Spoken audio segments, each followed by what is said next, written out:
Shalom, shalom. Donc, nous allons prenons acte 10. Nous allons lire 43, le 43, verset 43 jusqu'au 48.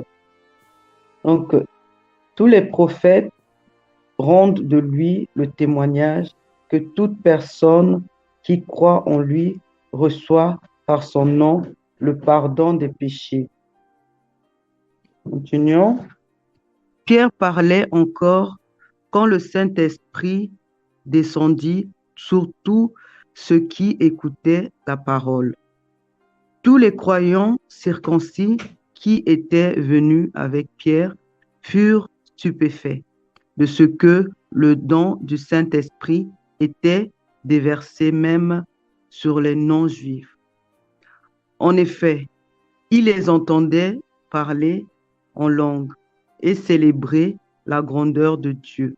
Alors Pierre dit, peut-on refuser l'eau du baptême à ceux qui ont reçu le Saint-Esprit, tout comme nous? Et il ordonna de les baptiser au nom du Seigneur. Ils lui demandèrent alors de rester quelques jours avec eux. En fait, moi, je veux parler de la foi en Dieu, parce que quand on a la foi en Dieu, on peut tout faire. Parce qu'on croit en Dieu, quand on a des problèmes pour avoir des enfants.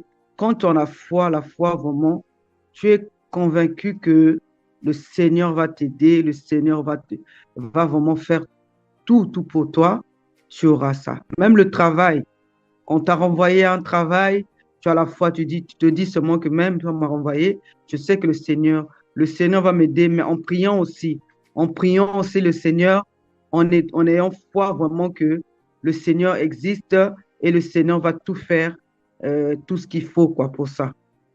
Parce qu'il faut avoir la foi, on doit avoir la foi en notre Seigneur, parce que notre Seigneur est mort sur la croix pour nous.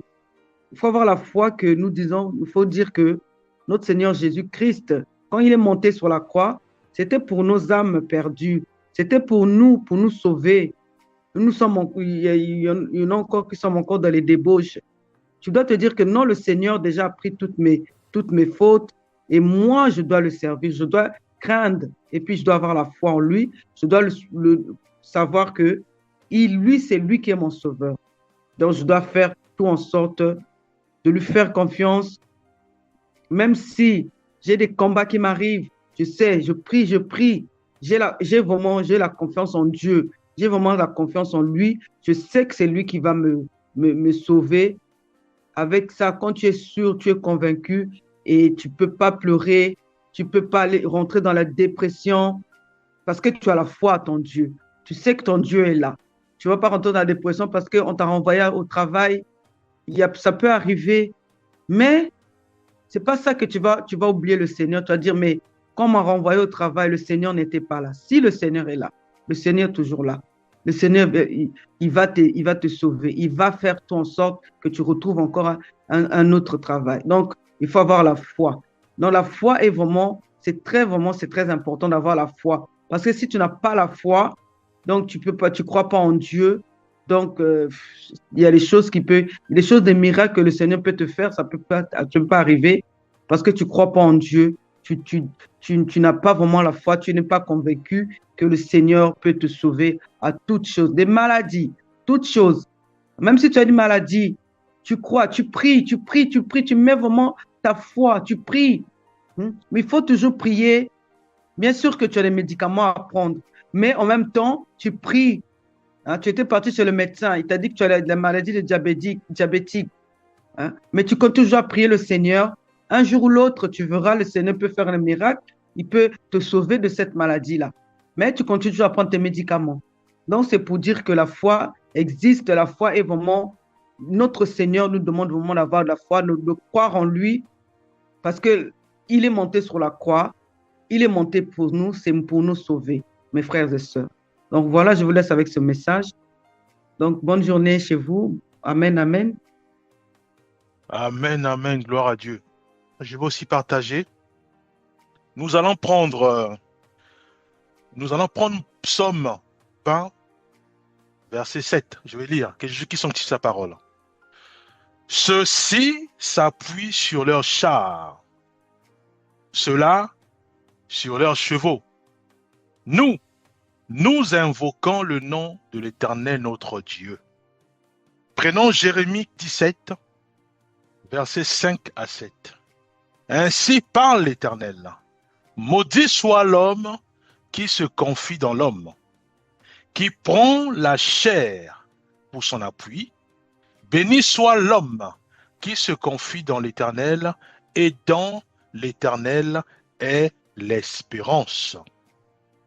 Sur ces deux versets, nous voyons ici deux catégories des frères et des sœurs qui croient en Jésus-Christ, et d'autres catégories, toujours des frères et des sœurs, qui ne croient pas en Jésus-Christ, mais qui s'appuient sur leurs chars, qui s'appuient sur leurs chevaux et qui s'appuient sur les hommes. Dieu dit ici, maudit soit l'homme qui se confie dans l'homme, qui prend la chair pour son appui, voyez-vous, et la suite est longue. Alors, si un frère ou une sœur bâtit son espérance, sa force, sa paix dans son salaire, dans son argent, dans ses biens immobiliers, Dieu dit, maudit soit l'homme qui se confie en l'homme. Pourquoi? Parce que le jour où il y aura la crise économique, le jour où il y a les tremblements de terre, le jour où il y aura faillite, ce frère ou cette sœur va tomber dans la dépression. Parce que dans son cœur, c'était l'argent qui était à la place, qui était le maître, qui faisait sa force, l'argent, le système de ce monde. Dieu dit, maudit soit l'homme qui se confie dans l'homme. C'était mon mari qui faisait ma force, ma femme qui est riche qui faisait ma force. Voyez-vous, mes oncles, mes amis, mes frères, voilà, c'est eux qui me donnent la force et l'espérance de vivre. Et dès qu'on les enlève, à ce moment-là, il y a la dépression, il y a ce démon-là de suicide qui va encore souffleter à nos oreilles pour nous pousser au suicide. Sachant que le suicide, c'est un péché, et ça ne met pas fin à notre calvaire sur terre, puisqu'il y a une vie après la mort. Voyez-vous? Et quand nous donnons la mort à notre corps, mais nous partons directement dans l'enfer. Et là-bas, les douleurs sont bien pires que notre vie sur terre. Voyez-vous? Dieu dit ceci. Si nous voulons plaire au Seigneur, notre cœur, nous devons prendre notre cœur, enlever l'argent, enlever les hommes, enlever l'appui sur le système de ce monde. Nous devons se l'enlever dans notre cœur et remplacer uniquement Jésus-Christ dans notre cœur. Voyez-vous, c'est ce qu'on appelle la dépendance totale à Jésus-Christ de Nazareth. Paul et Silas l'ont fait. Ils ne comptaient que sur le Maître, sur Jésus-Christ. C'est tout. Prison ou pas, famine ou pas, leur cœur, ce qui donne leur force, c'est la foi totale à Jésus-Christ. C'était tout, à leur Maître. Et quand nous agissons ainsi, Dieu dit que nous sommes les véritables disciples du Maître, donc Jésus-Christ. C'est quand nous changeons radicalement notre façon de vivre, notre façon de penser, notre façon de réfléchir. Voyez-vous? Donc la transformation, elle est profonde, en touchant directement notre cœur, parce que nous sommes nés et grandis dans ce monde. Et ce système de ce monde nous a tellement façonné et conditionné notre âme. En s'appuyant sur maman, en comptant que sur maman, maman c'est le système de ce monde, hein, comme Jésus dira, que vous ne pouvez pas servir deux maîtres. Ouais, le maman et le Seigneur, voyez-vous. Donc maman c'est l'argent. Aujourd'hui, cette génération s'appuie sur maman, s'appuie sur l'argent, s'appuie sur le système de ce monde. Donc la dépendance sur le système de ce monde. Dès qu'on enlève ça, à ce moment-là, c'est toute une nation qui est ébranlée, toute une nation tombe dans la faillite, dans les guerres, dans les chamailles, dans les divisions et autres. Parce que le fondement a été brisé. Et ce fondement, c'est quoi? C'est l'argent, c'est la richesse, c'est le bien de ce monde. Voyez-vous? Or, ceux et celles que Dieu appelle véritablement ses disciples, c'est ceux et celles qui enlèvent ce fondement d'argent dans leur cœur pour laisser place au fondement de Jésus-Christ, seul Jésus-Christ. Et ceux-là, souvent, quand ils marchent, ils ne savent pas ce qu'ils vont manger demain. Ils ne savent pas. Demain, ça sera quoi? Ils ne savent pas. Parce qu'ils comptent aveuglement sur le Maître, dans la prière et dans la foi. Voyez-vous? C'est cela que le Seigneur cherche. C'est cela que le Seigneur cherche. C'est cela que le Seigneur appelle amis, bien-aimés. Voyez-vous? Ne nous y trompons pas. Pourquoi? Jésus-Christ voit notre cœur. La Bible dit que nous sommes nus et à découvert à ses yeux. Jésus-Christ voit notre cœur. Il sait que ce frère ou cette sœur, dès qu'on enlève son père ou sa mère, il écroule. Parce que sa foi est basée sur son père, sa foi est basée sur sa mère, sa foi est basée sur son responsable, sur son chef, sa foi est basée sur ses amis. Dès qu'on retire, tout s'écroule. Voyez-vous? C'est ce que le diable va dire au Créateur, il va dire à Dieu. Il dit, retire ce que tu as donné à Job.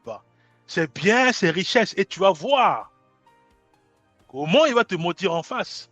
Et Dieu a permis à ce que le diable, Satan, touche à la richesse de Job. Cette richesse qui a été donnée par le Seigneur. Mais le malin, qu'est-ce qu'il a fait? Il a décimé les richesses de Job. Mais Job est resté intact. Pourquoi? Parce que dans son cœur, les bœufs, les ânes, les moutons, tout ce qu'il a eu comme richesse, dans son cœur, ça n'existait pas. C'était uniquement son créateur. Voyez-vous? Et ce qui fait que il n'a pas sombré dans la folie du suicide. Non. Il ne s'est pas laissé sombrer dans la folie, de la haine, de la colère. Non. Parce que son roc, son appui, c'était son créateur. Et non, c'est bien. Et c'est ce que Dieu attend de nous, bien-aimés. Dieu veut que notre cœur soit nettoyé au fondement. En décimant l'argent, en décimant les hommes, en décimant les biens de ce monde, en décimant l'appui que le système de ce monde se base. Voyez-vous, prenons quelques versets pour nous fortifier. Nous allons prendre Hébreux 11, verset 7. C'est par la foi que Noé, divinement averti des choses qu'on ne voyait pas encore, et saisi d'une crainte respectueuse, construisit une arche. Voilà les détails de la faisabilité de cette arche par Noé. Il dit, c'est par la foi que Noé, divinement averti des choses qu'on ne voyait pas encore, et saisi d'une crainte respectueuse, construisit une arche. Voyez-vous, c'est le Seigneur qui donne cela. C'est une vision. Voyez-vous, mais pour atteindre cette dimension où nous sommes en fusion, nous sommes en symbiose, et à ce moment-là, le Seigneur dira, je ne peux pas cacher ces choses à Abraham. Voyez-vous, puisqu'il y a l'intimité constante. Et plus il y a l'intimité, il y a des choses que Dieu nous révèle. Voyez-vous, puisqu'il voulait décimer Sodome et Gomorrhe, il dit non, je ne peux pas cacher cela à Abraham. Abraham sera une grande nation. Voyez-vous, il sera grand. C'est ce que Dieu va dire. Dieu va montrer cela à Noé. Et Noé, là, il déclare en disant, et saisi d'une crainte respectueuse, construisit une arche. Prenons Genèse 22, 8. Abraham répondit, mon fils, Dieu se pourvoira lui-même de l'agneau pour l'Holocauste. Voilà un homme qui ne s'appuyait pas sur le système de ce monde. Isaac va dire, mais père, là on va les donner l'offrande. Mais où est l'agneau? Puisque Isaac, il a toujours vu l'agneau. Il a toujours vu l'agneau. Voyez-vous? Mais Abraham va lui ramener sur une dimension. Cette dimension d'une foi ferme, une foi authentique, une foi où la dépendance n'est plus sur l'argent, n'est plus sur les hommes, n'est plus sur les buildings ou les biens immobiliers, mais la dépendance est totale à Jésus-Christ de Nazareth. C'est pour cela qu'il va dire, mon fils, et ça, c'est pas un mensonge, hein. Il dit, mon fils, Dieu se pourvoira lui-même de l'agneau pour l'Holocauste. 1 Roi 17, versets 4 à 6. Tu boiras de l'eau du torrent et j'ai ordonné au corbeau de te nourrir. Voyez-vous? Dieu qui pourvoit, Dieu qui anticipe, Dieu qui fait tout. Il dit simplement à Élie, non, vas-y, tu vas boire de l'eau du torrent et j'ai ordonné au corbeau de te nourrir. C'est lui qui a créé la matière, Jésus-Christ. C'est lui qui a tout créé. Voyez-vous?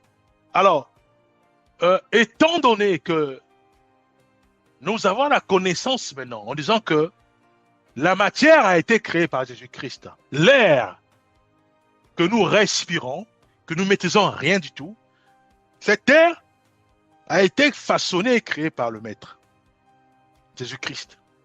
Mais les apôtres ont compris cela. Et ils se sont appuyés sur le Maître.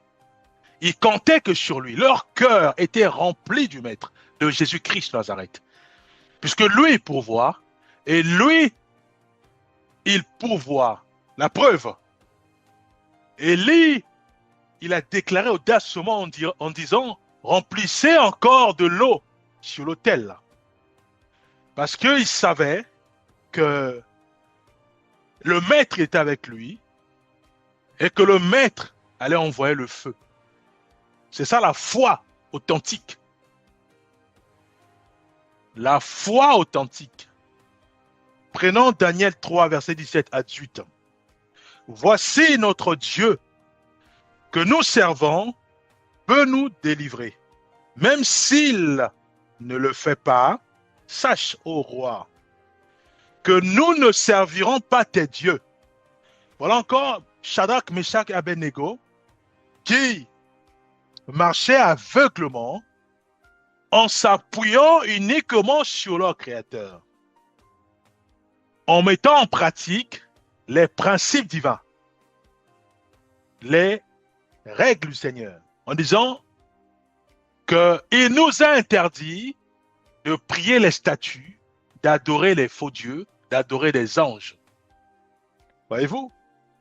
Mais il y a eu une opposition, puisque le roi, dans l'ordre, le roi, ce sont les autorités. Dieu nous appelle à respecter les autorités. Mais quand les autorités donnent ou mettent en place des lois qui vont à l'encontre de la parole de Dieu, sachant qu'ils savent, puisqu'ils savent la parole de Dieu, donc ils le font sciemment, c'est à ce moment-là que Shadrach, Meshach et Abednego vont dire au roi, dans le respect, en disant au roi, il dit, voici notre Dieu que nous servons peut nous délivrer. Même s'il ne le fait pas, sache au roi que nous ne servirons pas tes dieux. Voyez-vous? Prenons Luc 21, 1 à 4. Cette pauvre veuve a mis plus que tous les autres. Elle a donné de tout ce qu'elle avait pour vivre. Elle a mis sa foi sur Jésus-Christ. Et elle savait que la main qui donne, cette main-là, qui est arrosée par le Seigneur, mais elle doit être... L'action de donner, c'est par le cœur, pas par contrainte. On n'impose pas, voyez-vous, mais ça c'est par le cœur. Et il faut que tu sois aussi inspiré. Voyez-vous, c'est la dépendance totale à Dieu. Donc, elle a fait ce qu'elle avait, elle a tout donné. Donc, elle ne s'est pas souciée en disant, mais je vais manger quoi demain? C'est comme aussi la femme de Sarepta. Et lui va dire, écoute, fais d'abord pour moi, et ensuite tu feras pour toi. Elle ne s'est pas posé la question, elle l'a fait. Voyez-vous? Prenons Jean 6, 68 à 69. Seigneur, à qui irions-nous? Tu as les paroles de la vie éternelle. Philippiens 4, 11 à 13. J'ai appris à être content dans l'état où je me trouve. Je puis tout par celui qui me fortifie. Voilà des bien-aimés qui ont compris un système, un principe divin, qui consiste simplement à décimer dans notre cœur l'argent, la dépendance à l'argent, la dépendance aux hommes, la dépendance aux biens immobiliers, la dépendance au système de ce monde que le diable Satan nous a inculqué depuis notre enfance.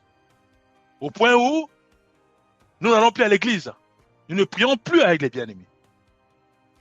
Et quand le diable Satan retire ce qu'il a mis dans notre cœur, et maintenant ce sont les suicides. La folie des suicides maintenant surgit dans nos pensées. La folie qui est condamnée dans la parole de Dieu. Voyez-vous? Mais inspirons-nous parfois aussi de nos aînés. Job, il était richement béni. On retire tout, mais il est intact. Mais qu'est-ce qu'il a fait? Qu'est-ce qu'il a fait? Mais parce qu'il s'est appuyé sur Jésus-Christ. Il s'est appuyé sur le roc. Il avait la foi en disant que c'est lui qui a donné et c'est lui aussi qui a retiré. Que son nom soit glorifié. Il sait qui va donner. Il sait qui retire. Il sait aussi qui donne. Voyez-vous? C'est ce qu'il va dire, non? Il va dire, il a donné, il a retiré, que son nom soit glorifié. Voyez-vous? 2 Chroniques 20, verset 12. Le roi Josaphat, il dit quoi? Il va dire quoi? Il va dire, nous ne savons que faire, mais nos yeux sont sur toi. Vous savez que même les rois, il y a un moment, tout dépasse. On n'arrive plus, puisqu'on a tellement d'accumulation des choses, hein, comme Job, où il va comme ça, c'est les bœufs, c'est les enfants. Donc, il y a trop d'accumulation de mauvaises choses. Le roi, il dit, c'est Josaphat, hein, tellement qu'il a assailli par ce qu'il parlait, il dit, écoute, non, il est absolument important de crier vers celui qui nous a créés, celui qui est plus intelligent que nous. Les rois, les chefs d'État, les dirigeants, les directeurs doivent automatiquement tourner leur regard vers le Seigneur Jésus-Christ. C'est lui seul qui détient la sagesse. Comment coordonner une nation? Comment diriger un peuple? Comment arrêter les guerres? Lui seul, pas une autre personne. Paul, qui était instruit, l'érudit, qui était pharisien, même lui, il va considérer sa connaissance. Il va dire que c'est de la boue. Il dit qu'il a perdu du temps avec ça. Voyez-vous? Mais il va dire que nous portons sur des vases de terre. Donc il parle de la connaissance parfaite de Christ. La parole faite chair. Cette parole qui est douce comme du miel. Il est absolument important, bien-aimés frères et sœurs, que nous puissions nous agripper sur cette parole. Elle doit remplir nos cœurs et nos pensées. Cette parole doit décimer la dépendance à l'argent, la dépendance au système de ce monde. Elle doit remplir notre cœur. Voyez-vous? Alors, si nous nous retrouvons là-dedans, bien-aimés, Dieu nous appelle à la repentance. Il est absolument important que nous nous repentons. Non, Seigneur, c'est vrai que tu m'as éclairé et je marche comme un aveugle. Je dois absolument changer radicalement le trajectoire. Je ne peux plus suivre ce chemin. Ce chemin m'emmène droit au mur. Crise économique, je suis angoissé. La santé prend le relais, je suis touché et parfois je me trouve à l'hôpital. Voyez-vous? Parce que ce qui faisait ma force est retiré et je tombe, bien-aimé. Pardonne-moi et fais-moi grâce. Parce que ce n'est pas facile. Voyez-vous? J'ai grandi comme ça. Maintenant, fais-moi grâce de changer radicalement. Je ne sais pas quoi faire, comment faire. Mais fais-moi grâce maintenant de me dépendre contre Jésus-Christ Et voyez-vous, je dois demander pardon au Seigneur. C'est ce qu'on appelle la repentance. Et dans la prière, je dois demander au Seigneur de m'aider à dépendre que de lui, à me nourrir de sa parole pour être encore mieux éclairé. Voyez-vous, nous allons prier. Père céleste, nous remettons en ta main nos vies, fais-nous grâce. Nous voulons absolument, Père céleste, remplir nos cœurs et nos pensées de la foi totale à Jésus-Christ. Et nous voulons que cela soit sincère, cela soit authentique. Aide-nous, Éternel des armées, à voir que Christ, à entendre que Christ, que Jésus-Christ Nazareth soit réellement notre modèle dans la pratique de sa parole dans notre vie. Et que lui seul puisse nous canaliser, nous guider. Nous voulons, oh Père, aide-nous. Nous voulons absolument cela dans notre vie. Au nom puissant de Jésus-Christ, nous avons ainsi prié.